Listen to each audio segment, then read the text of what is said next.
Hello and welcome to the Red Robin Rugby League World Cup podcast powered by 360 Chartered Accountants and Budget Ties Auto Centre.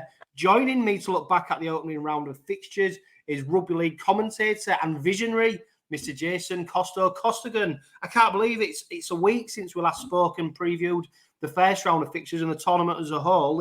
Time flies, doesn't it?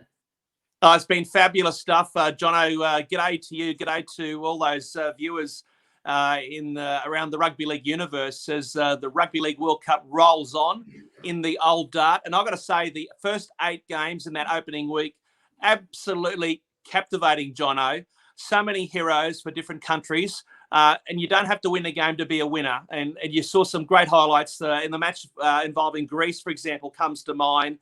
The gallantry and the courage of the Lebanese. The Jamaicans bringing that Calypso flavour to the World Cup, which is trailblazing in its own right, of course. So many stars of the show in that opening week of the tournament. Yeah, fantastic. So let's go back to Saturday, the opening round of fixtures. Of course, we had England taking on Samoa and then Australia taking on Fiji. England 60 points to 6 victors over the Samoans. Fantastic build-up, of course, pre-game. Unfortunately, the microphones and stuff stopped working, so 𝐂𝐜𝐜𝐸 could only sing one song. But once we got into the action, it was a really good performance from England, wasn't it? And things don't look too happy in the Samoan camp at the moment. And that was, the performance wasn't maybe what was expected, but there's a few rumblings going on in the Costo.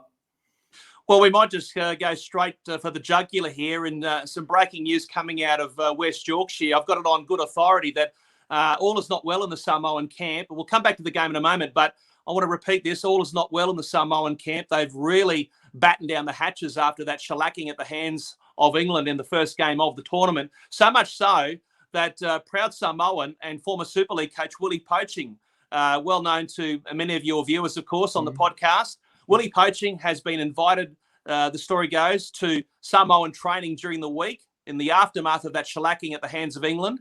It was all above board, signed off the night before. He was invited to come to training. And then all of a sudden, at Doncaster, he was effectively told to piss off. And that message came from the head coach via somebody else. It was relayed to 𝐂𝐿𝐴 coaching. And I can tell you and your viewers, look, 𝐂𝐿𝐴's a great bloke. I first called him, I think, back in 1995 when he played for the Warriors in the Winfield Cup a long time ago. He's a great bloke. He's proud of his bloodlines. He's proud of his Samoan heritage. He effectively, as I say, was told to piss off. He left the ground in disgust, upset, and I believe his son does not want to go and watch Samoa play this weekend. What does that tell you? Wow. Well, so Costo, let's get this right. So who invited him to the training camp? Was it the coach or was it the chairman of the Samoan board? Yeah, my understanding, Jono, it came from Sua himself, the El Supremo of the Federation, of the governing body. And he was signed off the night before at training, and he's turned up at Doncaster to watch the boys train. And then it's become apparent that it was a closed session. So, why wasn't he told the night before, look, tomorrow it's a closed session? To me, he's part of that brotherhood. It's a closed session. Jono, that means you and I shouldn't be going there as members of the media, if you like, the press corps, with cameras, secret cameras. I understand that and I respect that. Yeah, I remember when Maurice Lindsay, he told me to piss off 30 years ago, literally, in Townsville. In 1992, actually, I was a very young broadcaster. I called Great Britain down under, but hours beforehand, Maurice Lindsay told me to piss off because it was a closed session. So I get it as good as anybody. But 𝐂𝐿𝐴 poaching is part of that brotherhood of the Samoan story in rugby league. He did the right thing and he was asked the night before, invited to come. That's my information. And he's turned up in good faith the very next day at Donny and been told that he can't watch the boys train. And that message came from Parish himself. That's my mail. That's my information. And was passed on to somebody to give the message to poaching. And he left the ground upset and in disgust. And further to that, 𝐂𝐿𝐴's son will not be going to support their beloved Samoa this weekend. That's after the flogging at the hands of England at St James's Park on opening day. Wow. And I mean, Matt Parish, it's not the first time he's coveted controversy, is it, in his role as head coach at Samoa? Well, Jono, let's get right into the teeth of this. He is of all coaches at the World Cup, they're all under the pump, but there's no one under the pump more than Matt Parrish. He's got an embarrassment of riches. And yes, they had mitigating circumstances in that first up game against the host nation with injuries. It's been compounded, of course, by the suspension of Milford, which comes as no surprise. Milford was lucky to stay on the field. You know it, I know it, and a lot of your viewers know it. And look, he's in a world of pain, a world of hurt. He made a comment post-match. I found this rather fascinating, Jono. If you cast your mind back to what was said and check the transcripts, check the tape, he said words to the effect, it's not what happens in the first game, it's what happens in the last game. Well, on the back of that garbage that they served up in game one, they won't come within a bull's roar of the last game. They won't come within a bull's roar of the last game, given the garbage that they served up in game one.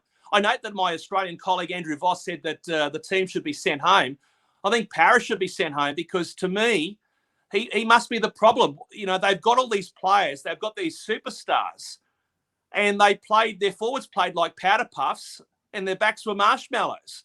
England, no one expected them. You know how many most proud English people you know, not in their wildest dreams did they expect England to flog Samoa the way they did. And it's the talk of the rugby league world. And if Samoa don't win convincingly this weekend, the noise is only going to get louder. Yeah, and prior to the England-Samoa game, the talk in the pubs and clubs around Newcastle was about a tight encounter, expecting a lot more from Samoa. You know, many people tipping Samoa for the victory. And then to see England not just win, but win convincingly and put a big score on the board, I think it caught everybody by surprise.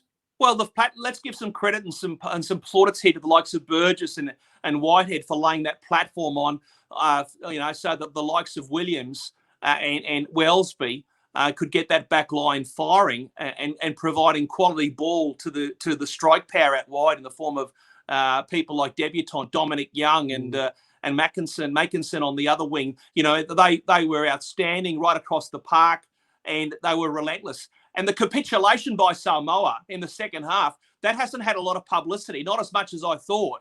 Geez, it must have been one hell of a speech at halftime from Parrish in the sheds, Jono. I'd love to have been a fly on the wall, because look what happened. Look how they responded and how they picked themselves up. As I said, there's a big question mark as to where Samoa go in this tournament. I thought they were a genuine title contender, but you'd have to get a head examination if you think that they can bounce back from this and get through to the big dance at Old Trafford.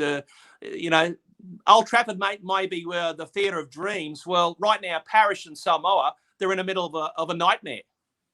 Yeah, well, it would be a great story, wouldn't it, if they did end up getting to the final?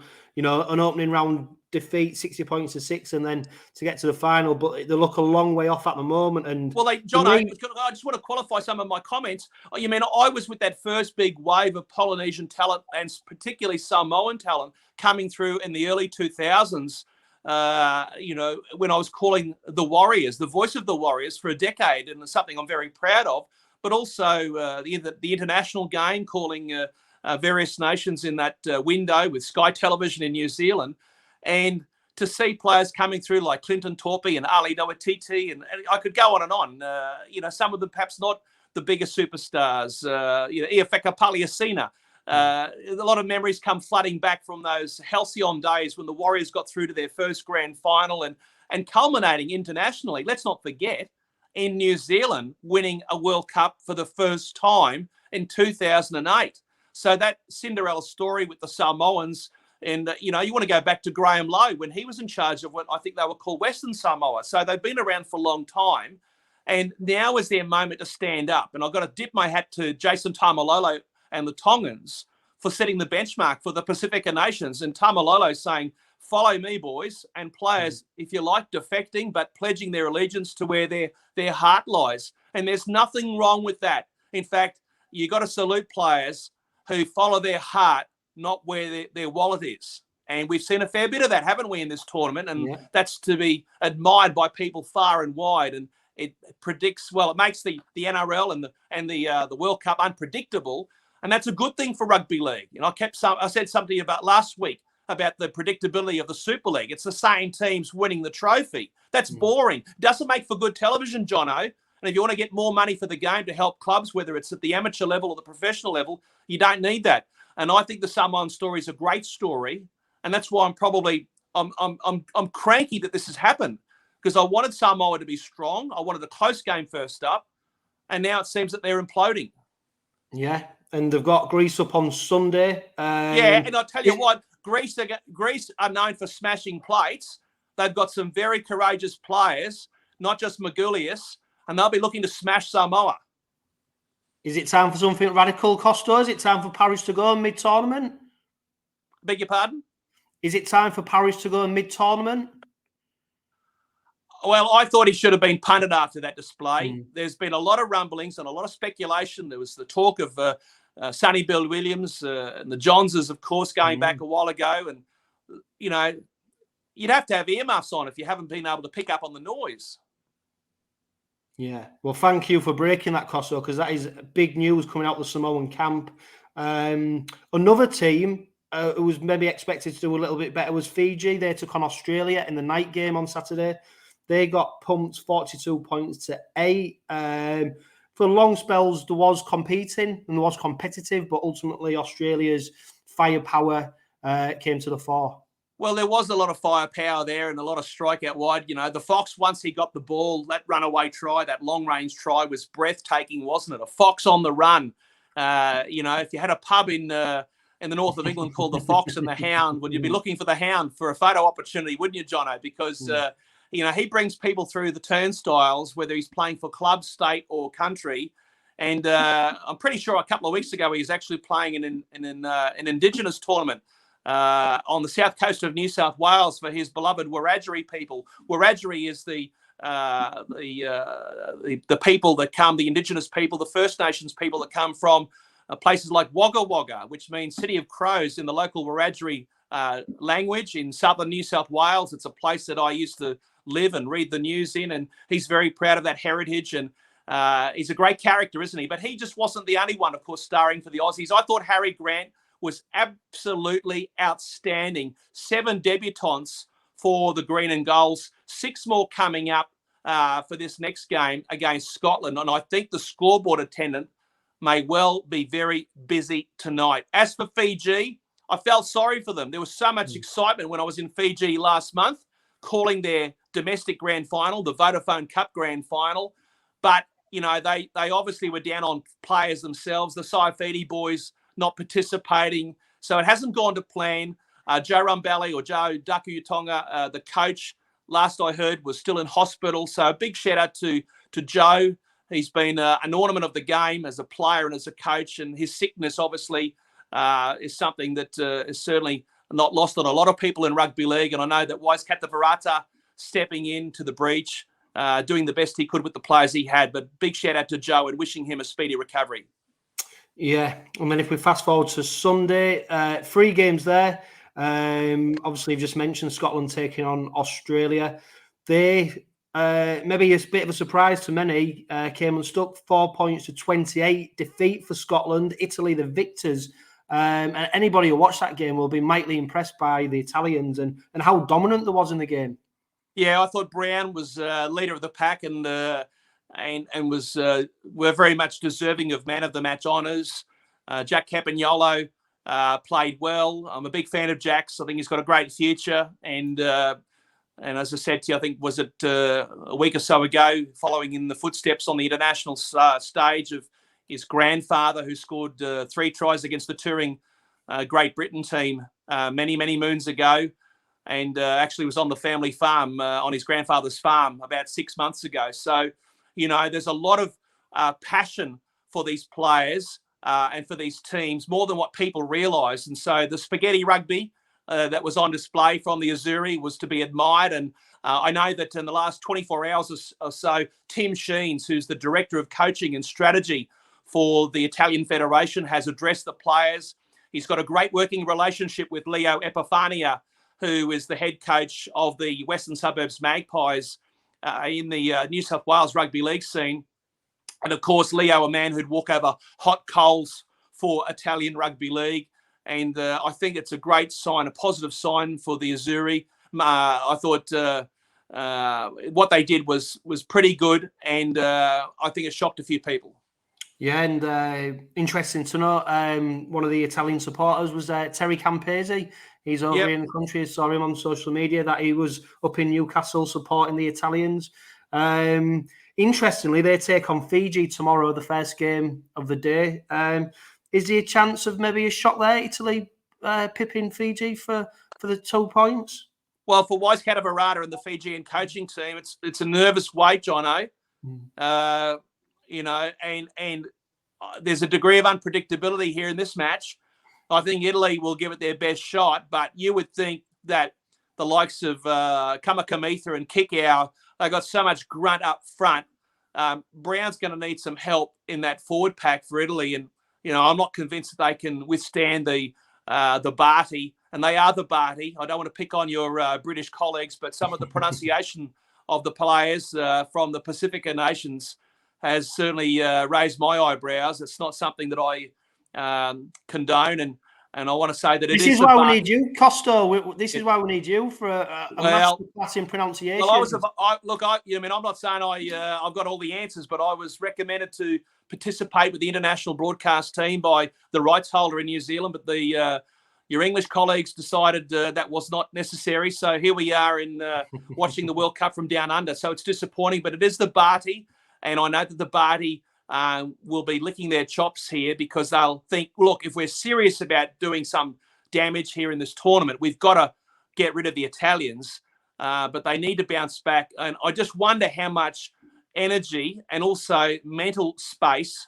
got sucked out of them in that first up match against a very rusty Kangaroos, who admittedly were playing their first game in 3 years, Jono. Yeah, they're interesting. They looked very good for it though, didn't they? The second game on Sunday was Jamaica, who made their tournament debut, coming up against an island side who many are tipping has been maybe dark horses for the tournament. Ireland put in a very convincing performance, defeating Jamaica 48 points to 2 at Headingley in Leeds. Could we have expected more from Jamaica, or do you think Ireland were just, you know, they've got the players, they've got some really good firepower, and what I think Ireland have got is the unity. We've just been talking about Samoa and how it looks to be a bit fractious. Ireland, you'd say that they're a very tight-knit group, and it's paying dividends from on the pitch. Well, then the Irish are pretty happy right now because, of course, Adam Doueihi, as he's properly called, and I was calling him Doueihi on Sydney radio earlier in the year before it became fashionable in this tournament, I might add. That's a Lebanese name as opposed to a Pacifica name.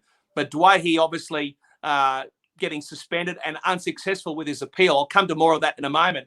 But he's a big out for Lebanon against Ireland, who will be brimming with confidence. The fact that they didn't have their try line breached by the Reggae Warriors, I think that 𝐁𝐜𝐜𝐿 will draw enormous strength from keeping that try line intact in that match. Yeah, they conceded 2 points. Look, Jamaica would be disappointed they didn't score, but they worked their backsides off. And I think there was, some courageous performances there across the park for the Reggae Warriors. But there's no substitute for class, Jono.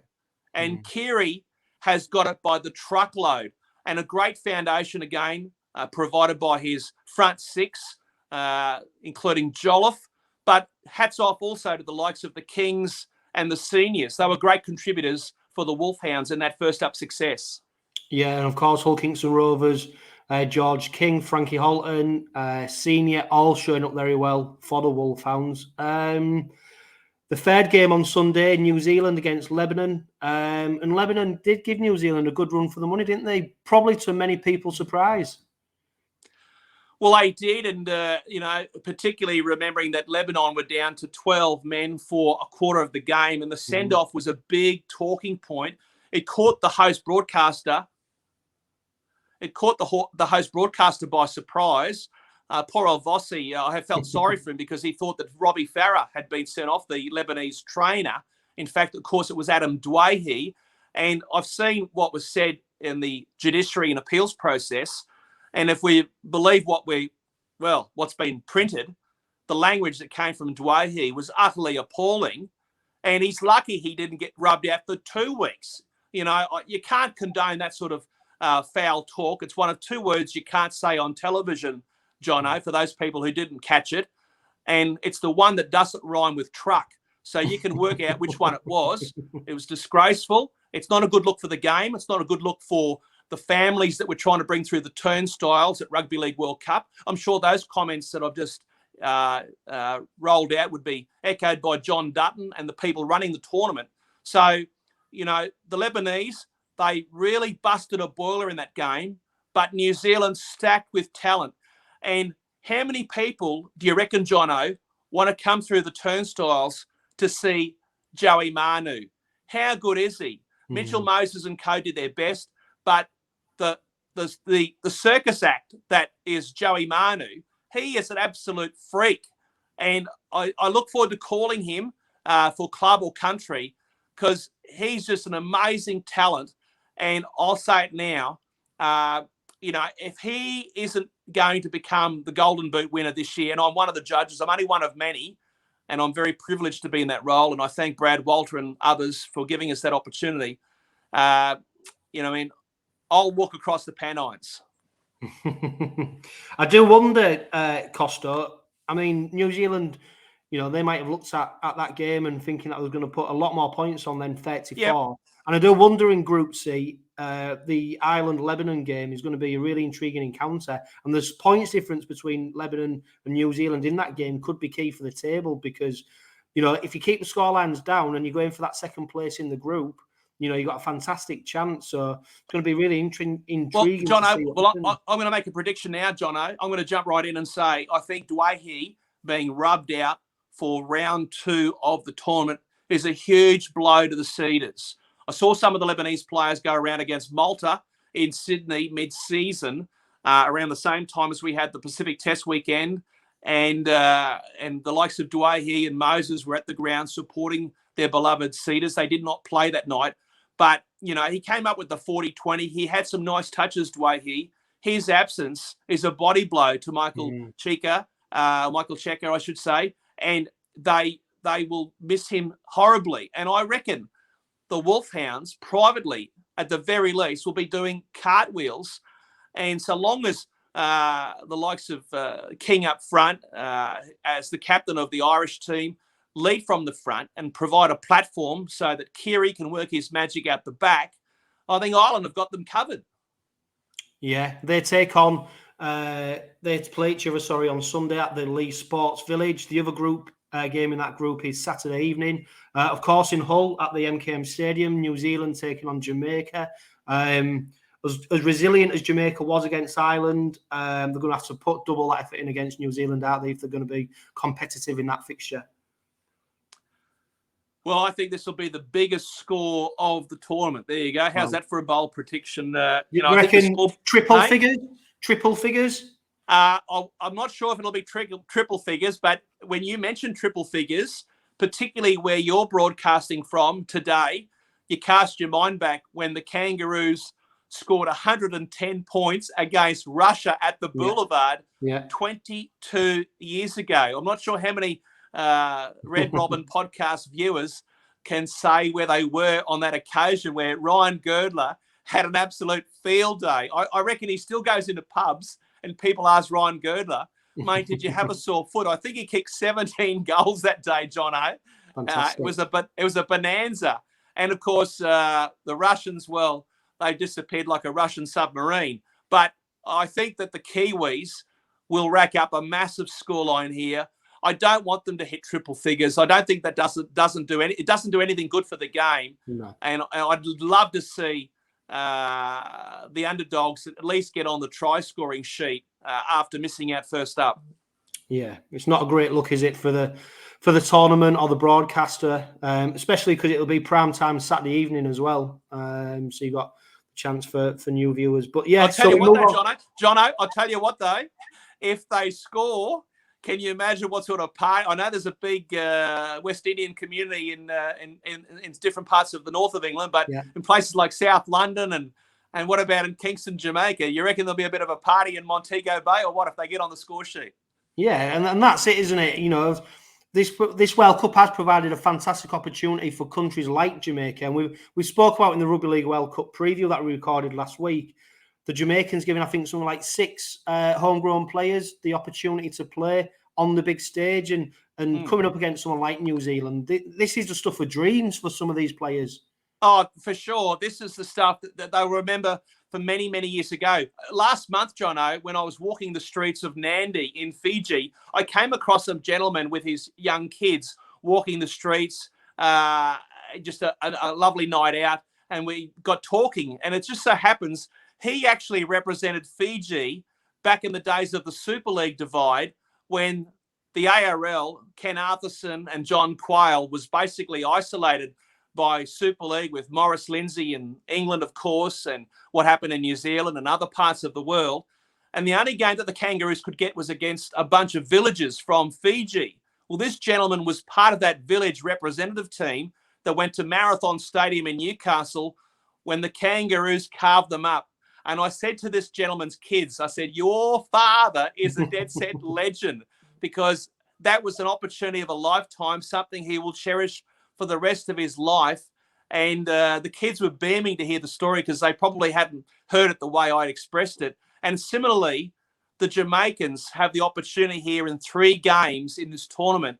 No guarantee they're going to come back, of course. They did awfully well to qualify. They need to make the most of that opportunity. And I will be as pleased as anybody if they can get across the try line. Yeah. Well, good luck to Jamaica. Monday evening, we saw France take on Greece. The French running out 34 points to 12 to Greece. And we're just talking about Jamaica and how important it is that they've got the opportunity to play on the big stage. And it's the same for Greece, isn't it? For sure. And the skills of Billy Magoulias. I know that his time at Warrington was rather unhappy and didn't work out the way that both parties wanted. But he's obviously got a big heart for that Hellenic background that he's proud to represent as the captain of Greece. And that try that he laid on was absolutely fantastic. It's not a new tactic either. We've seen it before. I know that anyone who follows the famous Newtown Jets down under will know that he's tried that trick before with great effect. For those regulars at Henson Park for the mighty Blue Bags, the Newtown Jets.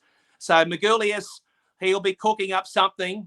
I'm not sure what it is, but it's not Greek cuisine. They'll be looking to do some damage here. I thought that what they did in that first up game was enterprising. But we talk about the French, 𝐂𝐜𝐜𝐸 was, well, rocks and diamonds, kicks out on the full. They got to get that right. Arthur Morg's a great talent. Garcia, I thought, was man of the match. He was man of the match.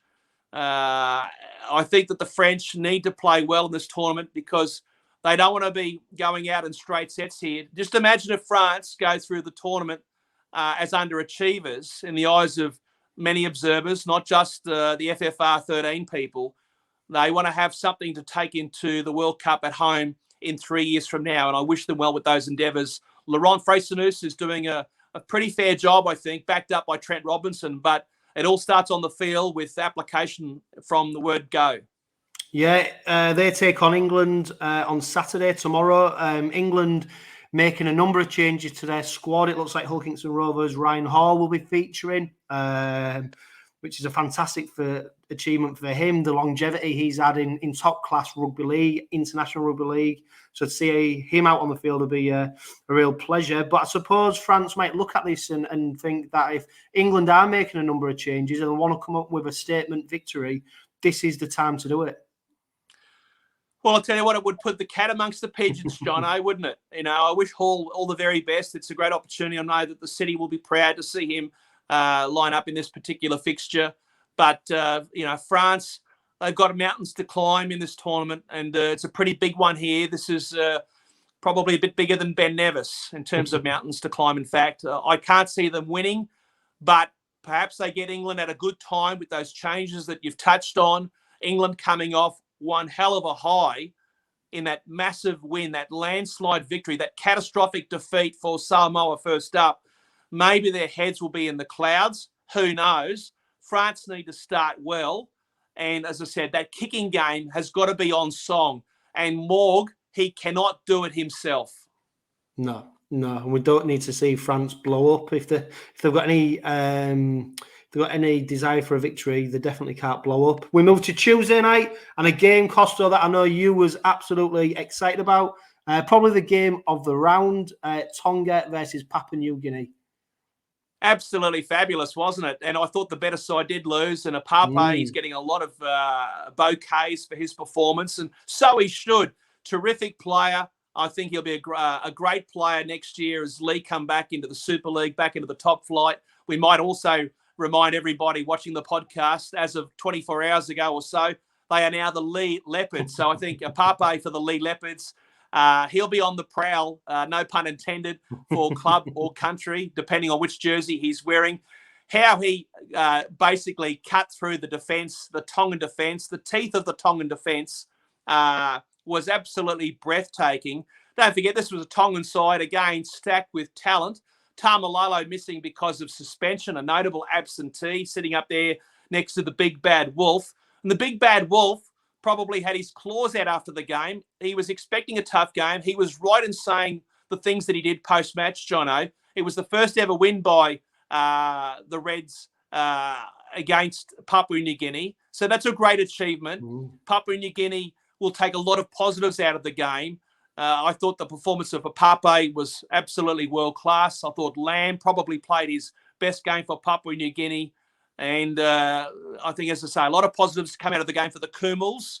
And Stanley Teppan, I'm sure, will keep the boys with their chins up this week, coming into week 2 of the tournament. But as for Tonga, they want to do a lot better than that. They got out of jail, and Kalamatangi with the try at the end. Gee, they got out of jail, didn't they? Yeah, and of course, a bit of controversy as well with a disallowed video ref try for Papua New Guinea. It could have been a lot different. Well, Jono, I'm glad you brought that up, because guess what? You know, they got robbed. I've said it earlier in the week on tweeting about it, and on the night during the game, they got robbed. I can't believe it. I couldn't believe it. And anyway, it's fish and chip paper now. I prefer it crumbed, if not grilled. But it is fish and chip paper. And Papua New Guinea, for supporters, I was talking to people in Port Moresby in the aftermath of the game. They were very dirty on the use of the technology, that it didn't lead to the result that was expected. I don't have a vested interest in who won, but I thought Papua New Guinea got robbed. And those officials should hang their head in shame, because I think they got it wrong. Well, Costo, what's your opinion on referees being allowed to send up a try and give their opinion on whether it's a try or a no try? Well, that's what we've become used to in the NRL, unless you've got to have compelling evidence. And see, I'm not saying that everything the NRL does is the way it needs to be for the Poms or the World Cup. In most cases, it probably should be, particularly with licensed teams and broadcast rights and all that stuff. But in terms of video analysis, what the game is down under is that if you see evidence in the box that contradicts the on-field decision, then you need to say so. Sometimes in the past, I've called many a game, of course, where the referee says, "I got no idea." And I think that's refreshing for the fans and the people who are watching the game, who pay big money for their subscriptions. I know the games are on the BBC in the UK, and it's great to see the national broadcaster providing such great resources to showcase our international showpiece. But for those people who cough up money week to week for their pay TV subscriptions in various parts of the world, I think they want to see some honesty. The fans want to see honesty. If you got it wrong or if you don't know what it is, say so. Yeah. And I've said it before too. I got no idea if it's a try. It's touch and go. Is it touch and go? Well, let's look at the tape. Well, what we saw the other night with that try in the corner, or would-be try, is that the corner post. Don't forget, this is not 1983 with Queensland losing in Hull. Yeah. Fast forward 39 years later, tries are worth 4 points. And we got video referees and a whole lot more in our game. The game is so different. You know it. Fossils and dinosaurs know it. But they got it wrong. The corner post is not part of the end goal. And I should salute Vossi here because Andrew was very much the crusader there and getting rid of the corner post all those years ago.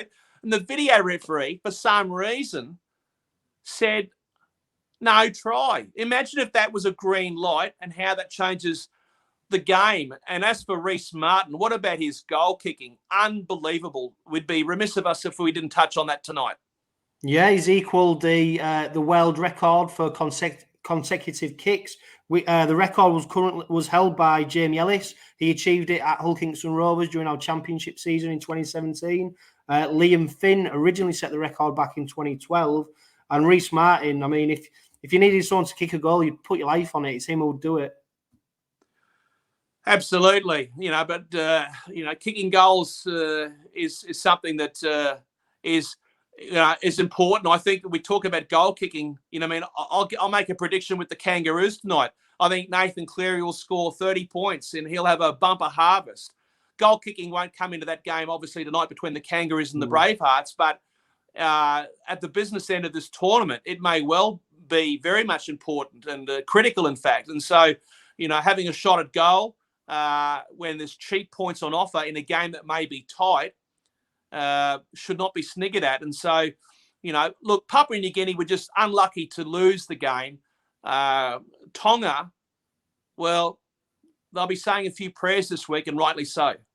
Yeah, and the last game of the round was Wales versus the Cook Islands, and probably a lot closer than many people expected. And I thought Wales put a really good show on. They was in it right until the last play of the game. Well, I thought Lloyd was fabulous, fantastic for the Welsh.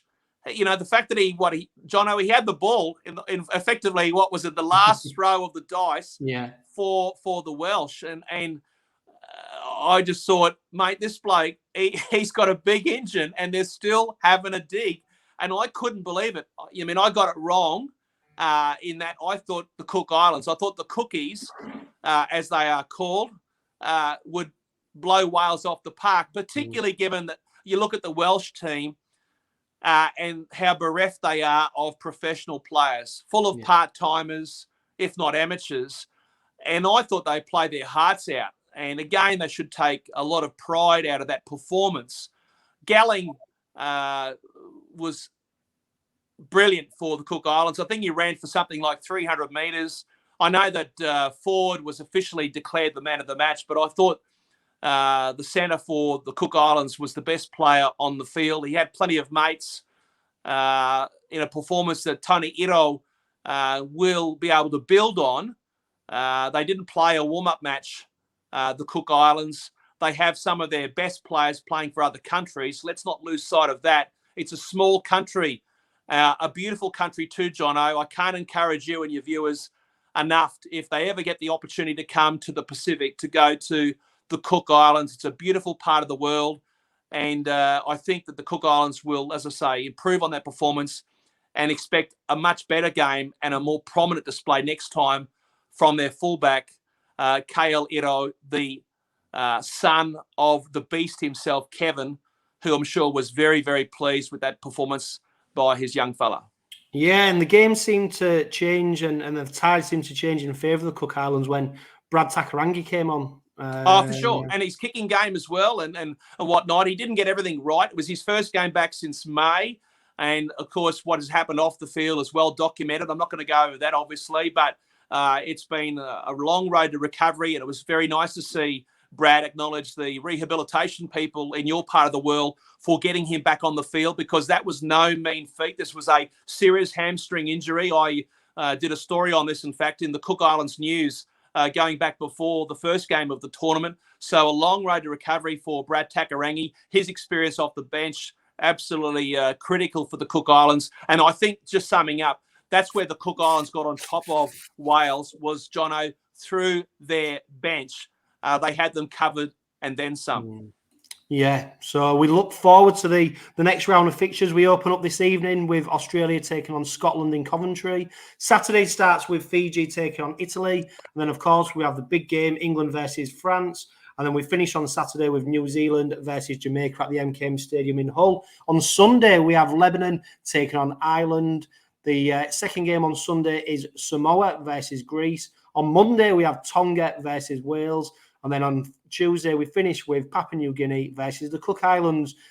Costo, which games are you looking forward to in the second round of the fixtures?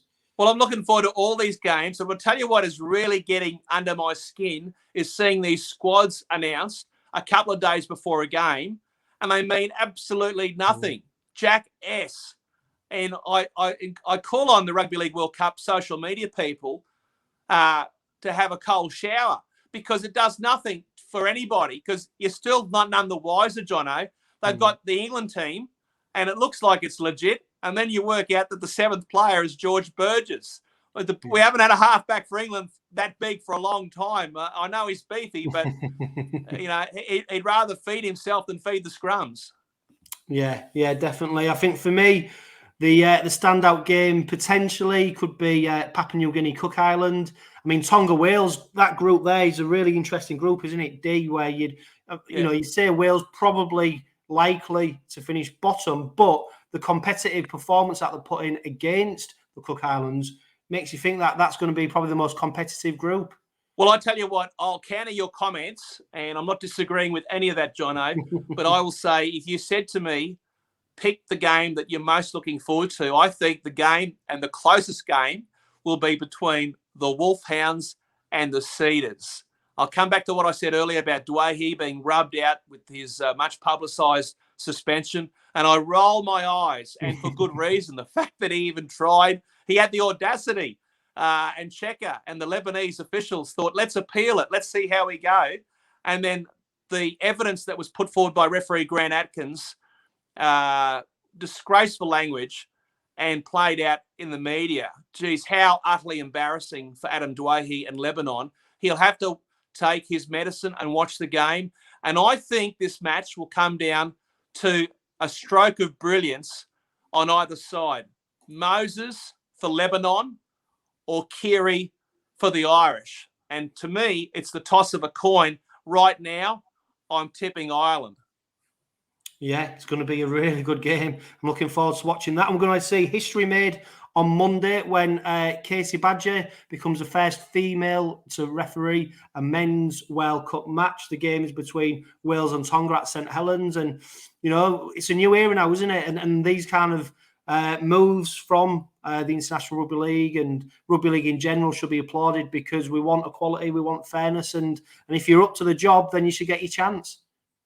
Yeah, for sure. And well done to Casey. I'm really pleased that you brought that up. And, respect for the referees is my underlying theme and my criticism of 𝐂𝐸𝐸. And, I don't want to be too harsh on the bloke here, but respect for our match officials, men and women, is important, Jono. And I'm sure you would echo those sentiments.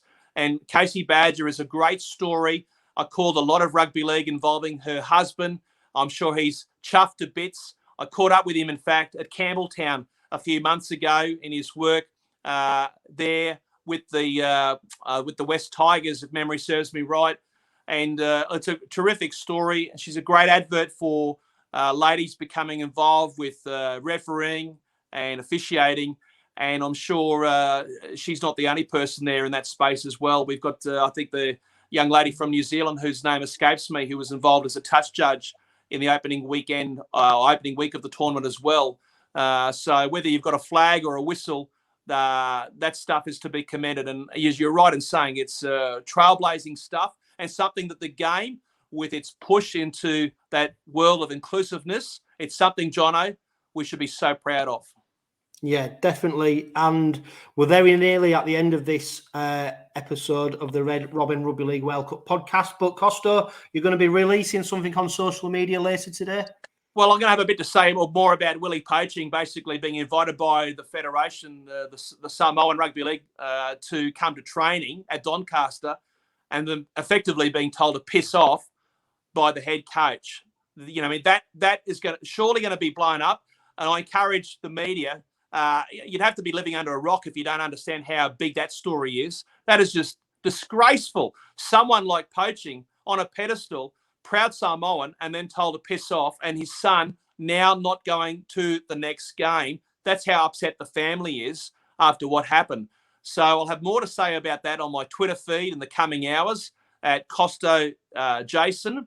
And I'll also be revealing my team of the week after what we saw in those first 8 matches. So many stars, and no surprise in me revealing that Joey Manu is the first player picked in that team of the week, which we'll release in the coming hours in the lead up to the first game for week 2 between the Bravehearts and the Kangaroos. Yeah, I'm really looking forward to seeing that team of the week. That brings us to the end of another Red Robin podcast special with Jono and Costo. The second pre-season mini-pod is also out now, so make sure you give that a view or listen at all the usual places. We are, of course, powered by 360 Chartered Accountants and Budget Ties Auto Centre. But for now, come on, England! Good on you, Jono.